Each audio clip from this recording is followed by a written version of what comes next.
Why aren't more people talking about the magic of rain? Let's dive into this wet wonderland together. Rain starts its journey high up in the sky like a dramatic soap opera. The sun heats up water from oceans, lakes and rivers, turning it into water vapor. This process is called evaporation. Think of it as the sun's way of making tea.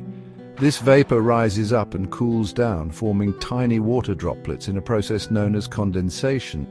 It's like the sky's version of a group hug. These droplets come together to make clouds. Imagine a big, fluffy pillow fight in the sky. When the clouds get heavy enough, the droplets fall back to Earth as rain. This stage is called precipitation. It's like the clouds are saying, we can't hold it in anymore. But why do clouds turn black? As clouds gather more water droplets, they become thicker and denser, blocking more sunlight. This makes them appear darker. It's like they're putting on their serious face, and that's how we get those lovely showers. It's like nature's way of giving everything a refreshing bath.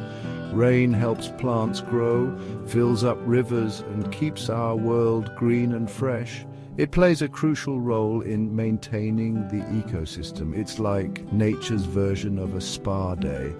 So next time you see raindrops, remember it's nature's way of giving life and supporting all living beings. And there you have it, the magic of rain explained simply. Thanks for watching. Stay dry out there.